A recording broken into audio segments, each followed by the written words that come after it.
Okay, children, we'll start soil class part 3, subject science. So, what in the last session, what we discussed? Different types of soil, right? Characteristics of sandy soil, silty soil, clay soil, laterite soil, alluvial soil, loamy soil, all this we discussed, right? Now we'll move to what is soil erosion? What is this soil erosion, children? The process of removal of topsoil or removal of fertility of soil is called soil erosion. The process of removal of topsoil or removal of fertility of the soil is called soil erosion. What are the causes of soil erosion? Deforestation. Deforestation means cutting down of trees. That will lead to soil erosion because roots of the trees hold the soil together. So when there is no tree, what happens? Soil can easily be eroded or blown away.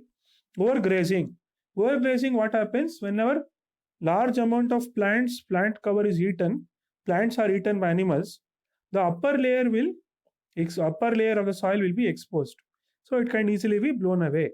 Action of wind. Strong wind will blow away the soil. Also action of water. So strong water currents can also blow away the soil. So these are the causes of soil erosion. Okay. Now what is soil pollution? What is soil pollution? The contamination of soil with waste materials, especially used polythene bags and plastics. Contamination of soil with waste materials, especially polythene bags and plastics. These are what are these polythene bags and plastics? Are they degradable or non-biodegradable? They are non-biodegradable because they cannot be broken down into smaller particles by organisms in the soil. So it is leads to contamination of the soil. So especially plastics and polythene bags, they cannot be broken down in the soil. Pesticides, fertilizers, all these are used by farmers for crops, no? So that also causes soil pollution. Acid rain. Acid rain, I taught you in the last class what is acid rain. 6th standard we did. Acid rain. What is acid rain? Caused by gases like sulfuric acid, nitric acid, carbon dioxide, what it will become? Carbonic acid, carbon monoxide, nitric acid, and sulfuric acid. This mixes with rainwater to cause acid rain.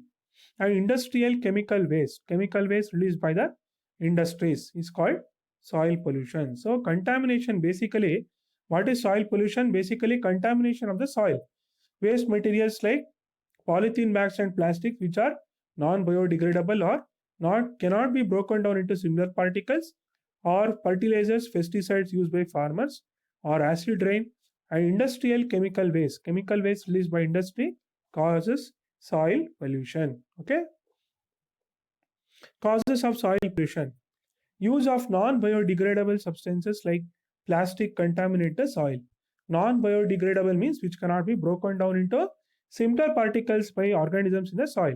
Industries. Release of chemicals by industries into the soil contaminate the soil. Release of chemicals by the industries into the soil contaminate the soil. Insecticides. Use of insecticides. Excessive use of insecticides by farmers also contaminate the soil. The excessive use of insecticide by farmers also contaminate the soil. So these are the various causes of soil pollution. Leaves and grass clippings, swimming pool chemicals in swimming pools, hazardous chemicals, use of hazardous chemicals, soaps and detergents, trash and litter, animal waste, dirt, oil from other chemicals from cars, air pollution from pesticides and fertilizers. Okay. So percolation rate. What is this percolation rate? Suppose you pour water in a tiled floor. Water you pour on a tiled floor. Same volume of water you pour on a kacha road, mud road. So mud road water that is poured is absorbed into the soil, while the water that is poured on a tiled road will not be absorbed into the soil. So we have a formula for percolation rate is equal to amount of water divided by percolation rate in minutes.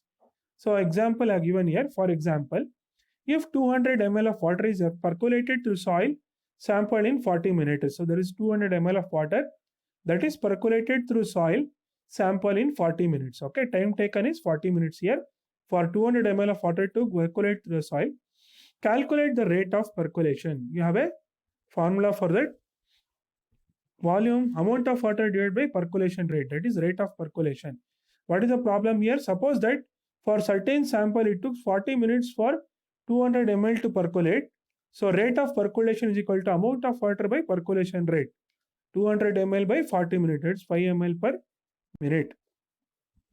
Suppose that for a certain sample it took 30 minutes for 240 ml to percolate. So answer 240 milliliter by 30 minutes, that is 8 milliliter per minute. Okay. Now, how you remove moisture from the soil? This is the apparatus here required: stand, draft, boiling tube, and soil sample. So explanation of the experiment. Take a boiling tube. Now, firstly, what you have to do, children? Take a boiling tube. Okay. Now, what you have to do? Put 2 spoonfuls of soil sample in it. What you have to do in the boiling tube? 2 spoonfuls of soil sample in it. Heat it on a flame. So this soil sample you are putting in a boiling tube, now heat it on a flame. On heating, water in the soil evaporates, moves up and condenses on the cooler inner walls of the upper part of the test tube. Water in the soil evaporates when you heat it, moves up and condenses on the cooler inner walls of the upper part of the test tube. This shows there is moisture in the soil. So this is the experiment. Experiment showing absorption of water in a soil. So here what you have to do, you are using a dropper, a filter paper, funnel and a beaker. Dropper will contain water, filter paper will contain sand, then funnel will be there, and you have to take a beaker. For experiment for showing absorption of water in the soil. So this is the experiment. Firstly, take a plastic funnel. What you have to do? Firstly, take a plastic funnel, take a filter paper or a piece of newspaper sheet, okay? Fold and place it as shown in the figure. I have given the figure. No? Weigh 50 gram of dry powdered soil and pour it into the funnel.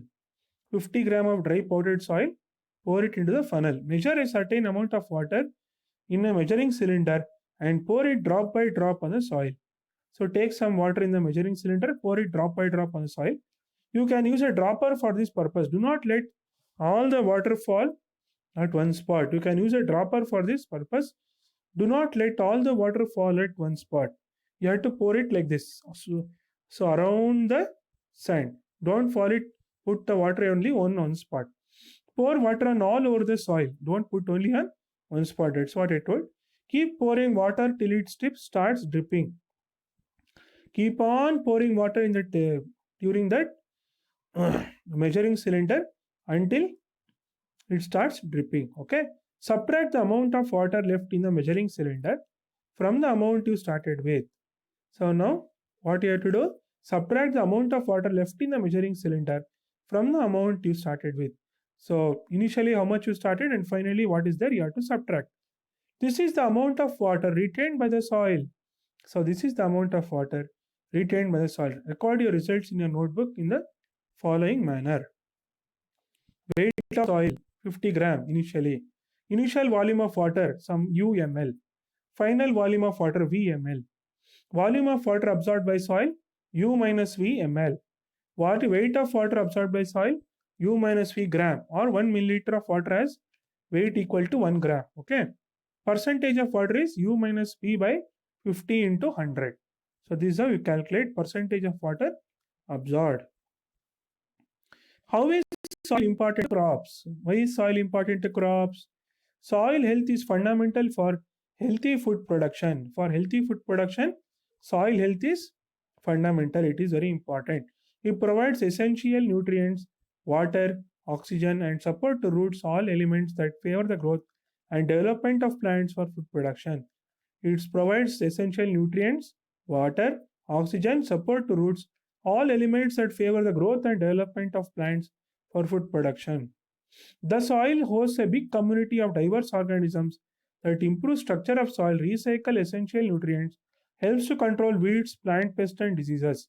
Soil hosts a big community of diverse organisms that improve the structure of soil, recycle essential nutrients, help to control weeds, plant pests and diseases.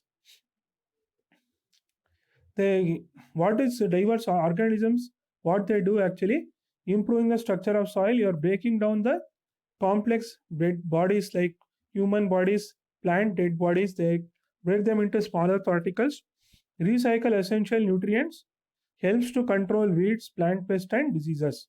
Soil is the basis of food systems as well as place where all plants for food production grow. Okay, soil is the basis of food systems as well as the place where all plants for food production grow. Clayey and loamy soils are both suitable for growing cereals like wheat and gram. Clayey and loamy soils are suitable for growing cereals like wheat and gram. Such soils are good at retaining water. Such soils are good at retaining water. So it is very good for growing wheat and gram. Soils rich in clay and having a good capacity to retain water are used for growing paddy. Loamy soils are used for growing pulses. So this is how soil is very important for crop production. Okay. We'll continue the question answers in the next session.